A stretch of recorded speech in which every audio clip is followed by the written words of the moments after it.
What happens when a loving father's world gets shattered in the most unthinkable way?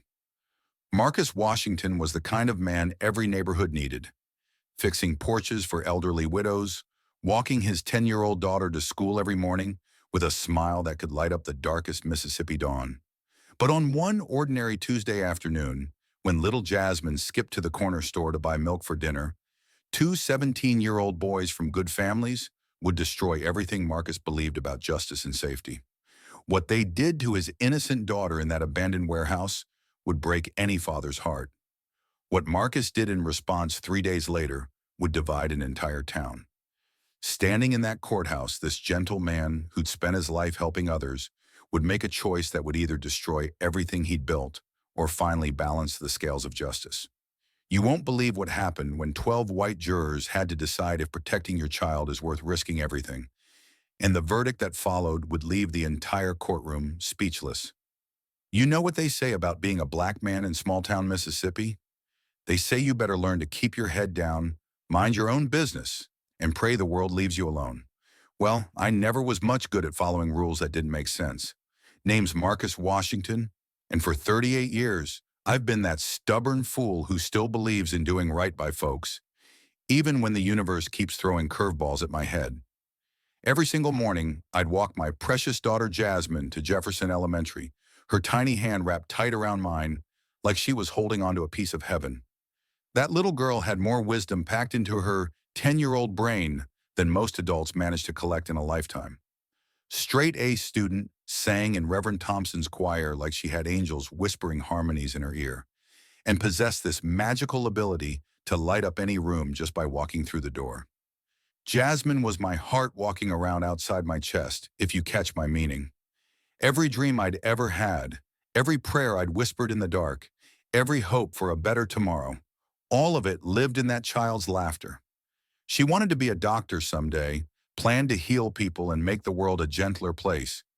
Lord knows we needed more healers and fewer folks looking to cause pain. That particular Tuesday morning started exactly like every other day in Millfield. Sun came up over the cotton fields like it had been doing for centuries, casting long shadows across our neighborhood where hope and struggle walked hand in hand down every street. I spent my early hours fixing Mrs. Henderson's broken porch steps because her landlord had about as much interest in repairs as a fish has in flying lessons. "Marcus, you're too good to that woman," my wife Sarah called from our kitchen window, watching me work. "She never even offers to pay you for your time." "Money ain't everything, baby," I hollered back, hammering another nail into place. "Mrs. Henderson raised 5 kids in that house after her husband passed. Woman deserves to have steps that won't collapse under her feet." After finishing the porch work, I helped old Mr. Jackson carry his weekly groceries up 3 flights of stairs to his apartment. The man had to be pushing 80, arthritis in his joints making every step look like climbing Mount Everest. But he was proud, independent, the kind of elder who'd rather struggle alone than ask for help.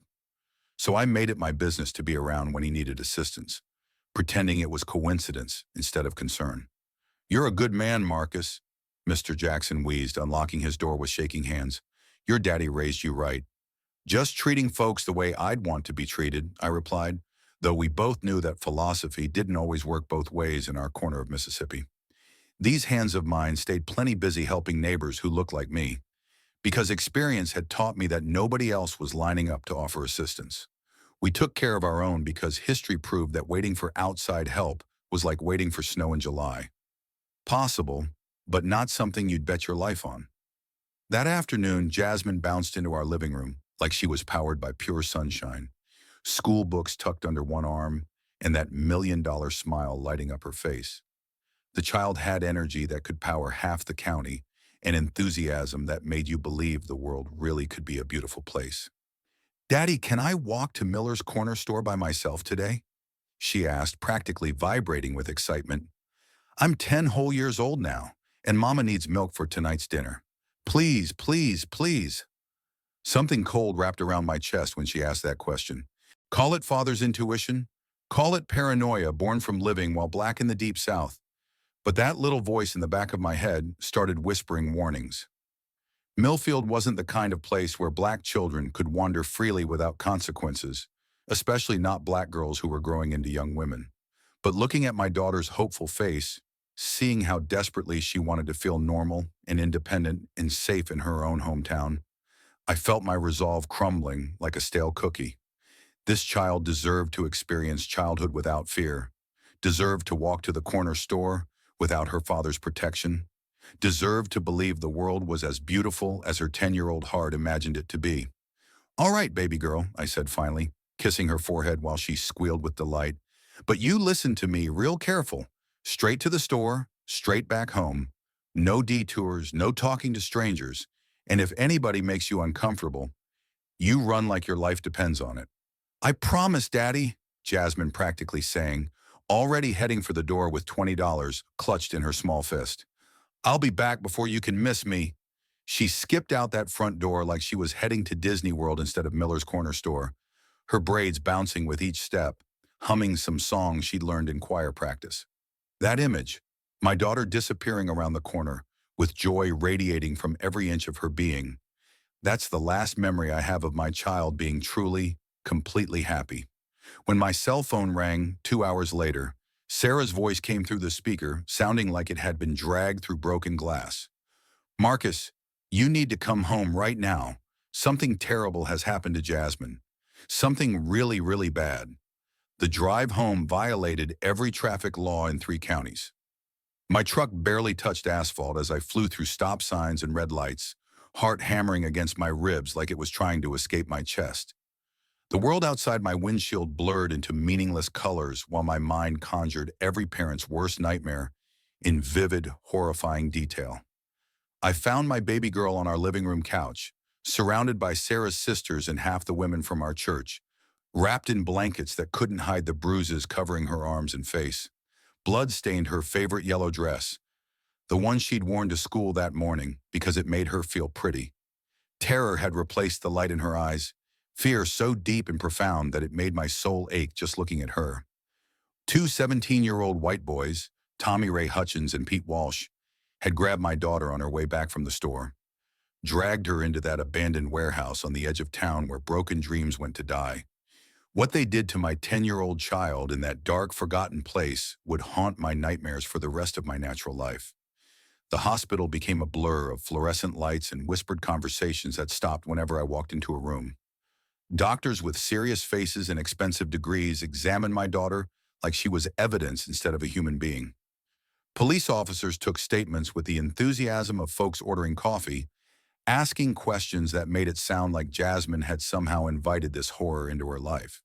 "Did she know these boys?" Detective Williams asked, pen poised over his notepad like he was taking inventory instead of investigating the destruction of a child's innocence. "She's 10 years old," I replied through clenched teeth. "She knows Mickey Mouse and homework and church songs. She doesn't know boys who hurt children. They caught Tommy Ray and Pete within 6 hours, found them at Pete's house playing video games like they hadn't just shattered a little girl's world into a million pieces. These boys came from what folks called good families, the kind with money and connections, and lawyers who specialized in making problems disappear. Tommy Ray's daddy owned half the farmland in the county, while Pete's family had been in politics since before the Civil War ended. Boys will be boys," I heard someone whisper in the hospital waiting room. "Probably just got carried away. You know how teenagers can be. Boys will be boys." Like what happened to my daughter was some kind of childhood prank instead of a crime that would follow her for the rest of her life. Like 10-year-old girls getting hurt was just part of growing up, something we should accept and move past and forget about. That's when I decided to visit Jake Morrison, the one white lawyer in Millfield who'd actually won a case for a black defendant. Jake had helped my brother Lester beat a bogus drug charge 5 years earlier, proved the police had planted evidence and violated constitutional rights. His office smelled like old law books and faded dreams, but the man had integrity in a profession where honesty was rarer than unicorns. "Jake," I said, settling into the chair across from his cluttered desk, "I need you to answer a question for me, and I need you to be completely honest." "Shoot," he replied, looking up from a stack of legal briefs that could have doubled as a phone book. "What would you do if someone hurt your daughter the way those boys hurt mine?" Jake Morrison didn't hesitate, didn't lawyer speak his way around the question, didn't offer legal advice or quote constitutional amendments. He looked me straight in the eye and gave me the most honest answer I'd heard since this nightmare began. I'd kill them, Marcus. I'd kill them both. Right there, sitting in that cramped office with legal volumes staring down at me like silent judges, I understood what needed to happen next. The system wasn't designed for girls like Jasmine or fathers like me. It was built to protect boys like Tommy Ray and Pete, to give them second chances while my daughter got trauma therapy and nightmares that would probably last forever. I spent that night lying awake next to Sarah, listening to her cry herself to sleep, while Jasmine's screams echoed from the bedroom down the hall. My baby girl was having night terrors, reliving that warehouse horror every time she closed her eyes. The sound of her fear carved pieces out of my soul until I felt hollow inside, empty except for rage that burned hotter than summer asphalt. Some decisions change everything that comes after. Some choices split your life into before and after, turning you into someone you never thought you'd become. Lying there in the darkness, listening to my family fall apart while their attackers slept peacefully in their own beds, I made the kind of decision that would either destroy everything I'd built or finally balance the scales of justice. The system had failed my daughter. The law had failed my family. But failure wasn't something I could accept when it came to protecting the people I loved most in this world. That was just the beginning, and trust me, you're not ready for what comes next. The system was about to learn that this father wasn't backing down. Stay tuned to see how far one man will go when the law fails his child. You want to know something about rage that nobody talks about in polite society? It doesn't explode like fireworks on the 4th of July. Real rage builds slow and steady, like pressure in a steam engine, until one day you wake up carrying enough fury to move mountains or level cities. That's exactly where I found myself the weekend before those boys' bail hearing, drowning in anger so deep I couldn't see the surface anymore. Friday night came and went without sleep. I sat on my front porch watching the sun disappear behind Miller's Corner Store, that same building where my daughter had bought milk just days before her world got turned upside down. Every shadow looked threatening now. Every sound made me reach for weapons I didn't own yet. The neighborhood felt different, like someone had changed the rules of a game I thought I understood. Saturday morning found me standing outside Cat Williams' auto repair shop, watching my old Army buddy work underneath a beat-up Chevy that had seen better decades. Cat owed me his life from our tour in Afghanistan, where an improvised explosive device had nearly sent him home in a box instead of on his feet. We'd never talked much about that day, but some debts don't need discussing to be understood. "Marcus Washington," Cat called out, sliding from beneath the vehicle with motor oil staining his coveralls. "You look like someone stole your last dollar and kicked your dog for good measure." "Need to ask you for something, Cat," I said straight out, because dancing around the subject wasn't going to change what I'd come there to do. Something that might get us both in trouble if folks find out. Cat studied my face for a long moment, reading the desperation and determination written in every line around my eyes. 20 years of friendship had taught him to recognize when I was serious about something, and this was as serious as heart attacks and tax bills combined. "What kind of trouble we talking about?" he asked, wiping grease-stained hands on a rag that had probably been white sometime during the previous century. "The kind that balances scales when the law won't," I replied. Cat disappeared into the back room of his shop, leaving me alone with the smell of motor oil and the weight of decisions that couldn't be undone. When he returned 15 minutes later, he carried a military-style duffel bag that looked like it had traveled some serious miles. "ME-16 assault rifle," he said simply, setting the bag on his workbench like it contained nothing more dangerous than spare tire tools. "Clean, untraceable, and accurate enough to hit whatever you're aiming at from reasonable distance." "You sure about this?" I asked, though we both knew the question was really whether I was sure about the path I'd chosen to walk.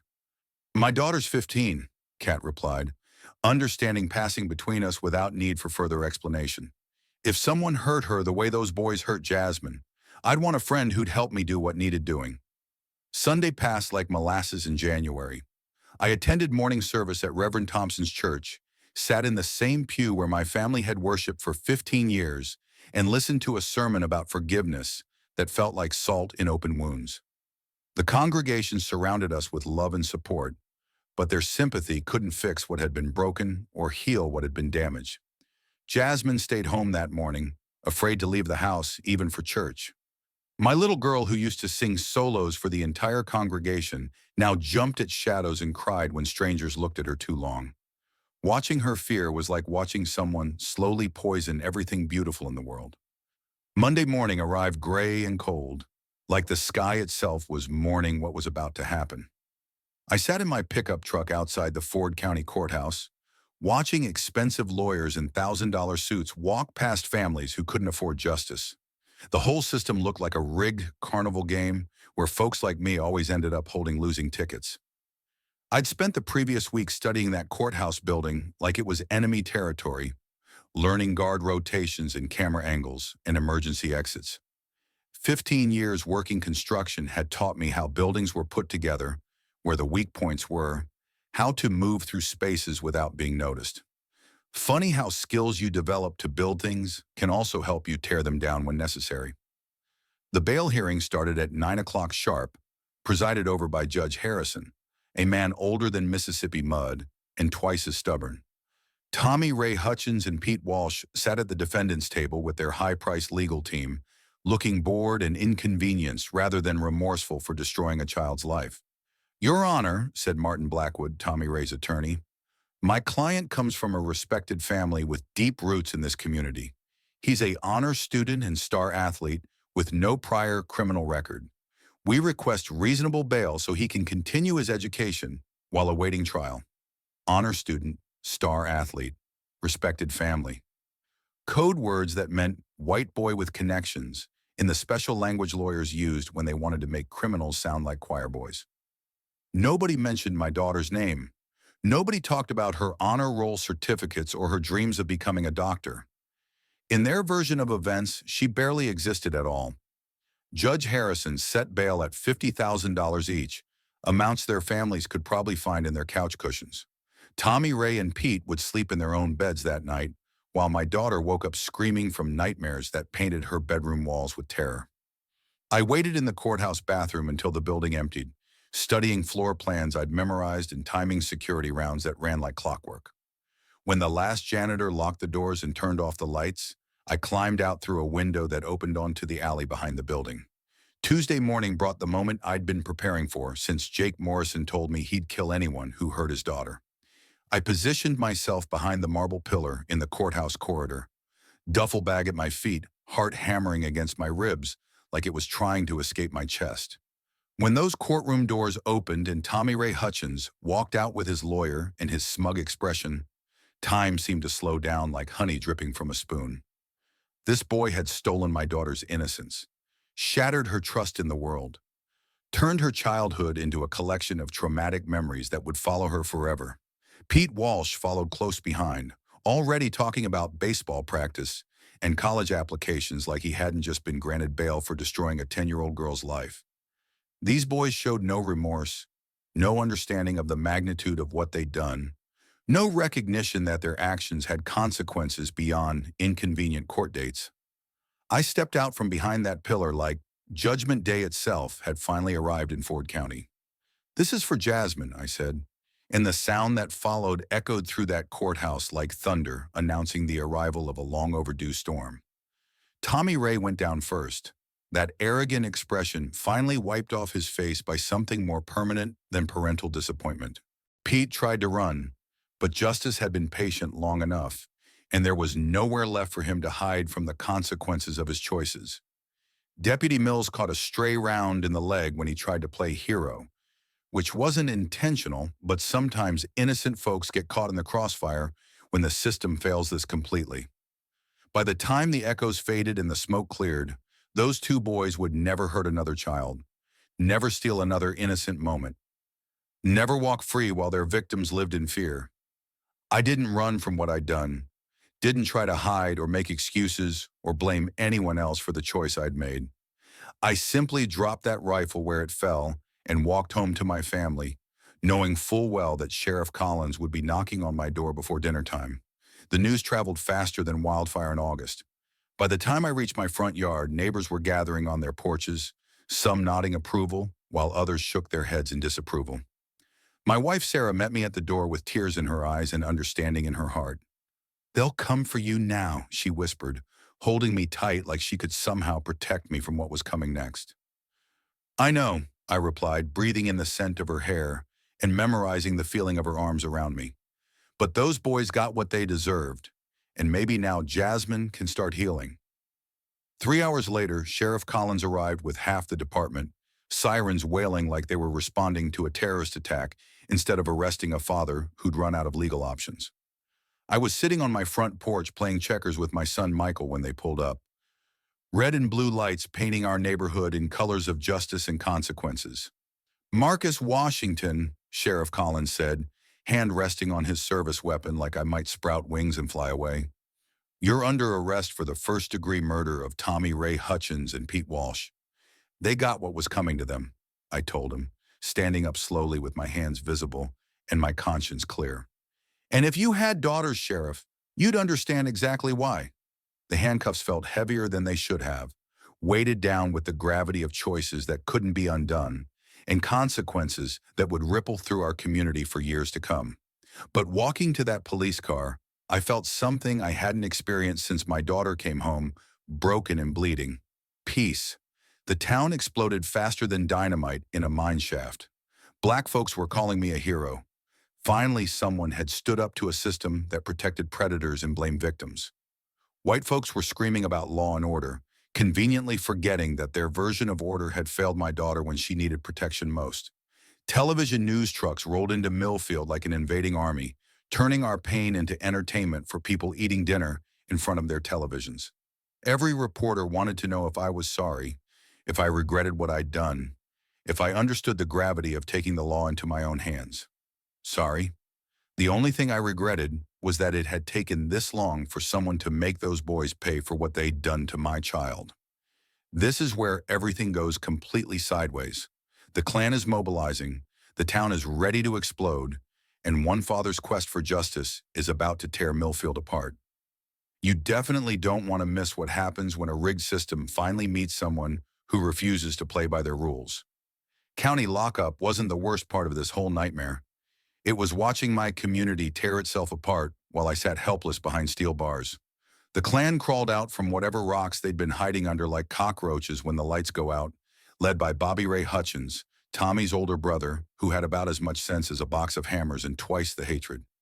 These knuckle-dragging mouth breathers started terrorizing anyone who dared support me, burning crosses in front yards and making threats that would have been laughable if they weren't so dangerous. But here's the thing about bullies.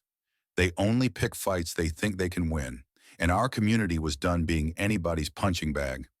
Meanwhile, the black churches were organizing like I'd never witnessed in my 38 years of living. Reverend Thompson coordinated with preachers from 3 counties, raising money for my defense faster than a collection plate at a prosperity gospel service.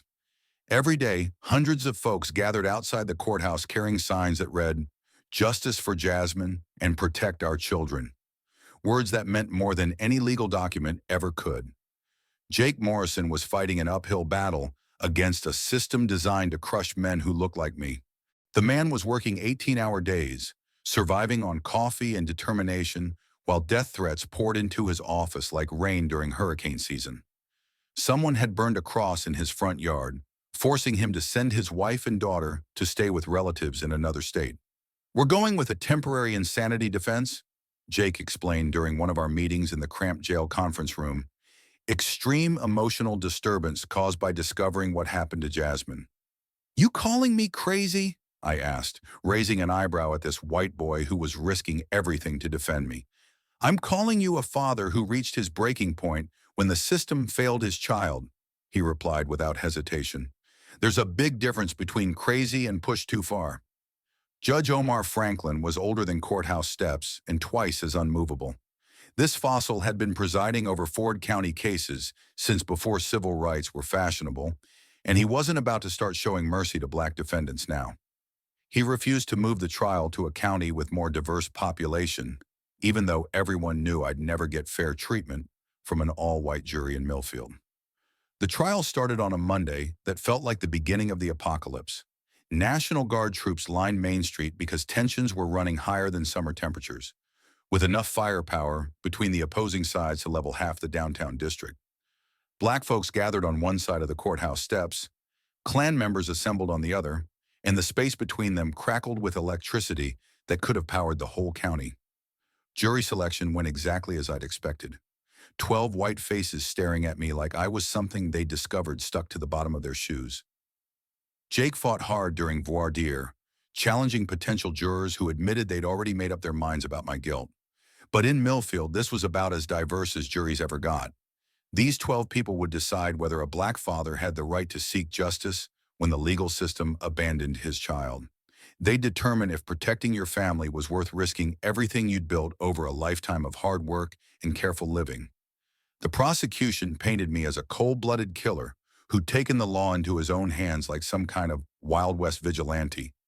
District Attorney William Buckley paraded character witnesses who talked about what outstanding young men Tommy Ray and Pete had been, how they'd contributed to their community, and possessed bright futures that I'd stolen with my selfish actions. Made my stomach turn listening to them describe my daughter's attackers like they were candidates for sainthood instead of predators who destroyed a child's innocence. These people talked about lost potential and wasted talent while completely ignoring the potential they'd stolen from Jasmine, the dreams they'd shattered, the childhood they'd murdered in that abandoned warehouse. Tommy Ray was planning to study engineering at Ole Miss, testified his high school guidance counselor, dabbing her eyes with tissues like she was mourning the loss of Einstein himself. He had scholarship offers and a 4.0 grade point average. Such a promising future, cut short by senseless violence. Promising future. They kept using those words like they were magic spells that could resurrect the dead and rewrite history. Nobody mentioned that my daughter had been planning to become a doctor, that she dreamed of healing people and making the world better. In their version of events, her dreams didn't matter because she was still breathing. Dr. Samuel Rivers, the psychiatrist Jake found to testify about my mental state, was our best shot at making the jury understand what happens when a parent's world gets completely destroyed. This distinguished black doctor had 40 years of experience treating trauma victims, and he understood the psychological impact of discovering your child had been brutalized. Mr. Washington experienced what we call acute stress reaction, Dr. Rivers explained to the jury in his calm, professional voice. When he learned the details of what happened to his daughter, his mind simply couldn't process that level of trauma in a healthy way. The combination of rage, helplessness, and protective instinct created a perfect storm that temporarily overwhelmed his rational thinking. But the state psychiatrist, some fresh-faced white boy straight out of medical school, who'd probably never treated anything more serious than anxiety disorders, claimed I was perfectly sane and knew exactly what I was doing when I pulled that trigger. Mr. Washington planned this attack for several days, testified Dr. Richard Stone, consulting his notes like he was reading a grocery list. He obtained a weapon, studied the courthouse layout, and positioned himself strategically. This demonstrates clear premeditation and rational thought processes. Easy for him to say, this kid probably never had children, definitely never had to explain to a 10-year-old why monsters wearing human faces had hurt her so badly. He spoke about psychological profiles and diagnostic criteria, like my daughter's pain was just another case study in his textbooks. The tension outside the courthouse kept building like pressure in a steam boiler. Klan rallies met with counter-protests, and it was only a matter of time before someone got seriously hurt. Jake's house got firebombed one night, turning everything he owned into ashes and smoke. His legal assistant Ellen got jumped by masked cowards outside a restaurant, beaten unconscious for the crime of helping defend me. By the third day of testimony, I could read the writing on the wall clearer than headlines in a newspaper. These jurors looked at me and saw everything they'd been programmed to fear about black men: angry, violent, dangerous, unpredictable. They couldn't see past my skin color to the broken father underneath, couldn't understand that everything I'd done came from love instead of hatred. The prosecution's closing argument was a masterpiece of manipulation and misdirection.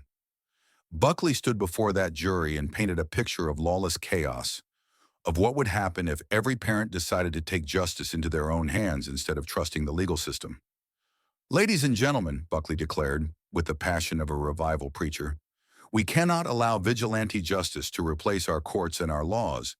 If we excuse Mr. Washington's actions today, we're telling every parent in Mississippi that violence is acceptable when you disagree with legal outcomes. Then Jake stood up for his closing argument, and something magical happened in that stuffy courtroom. This white lawyer from a good family with every advantage life could offer looked at 12 white jurors and asked them to imagine something they'd probably never considered before.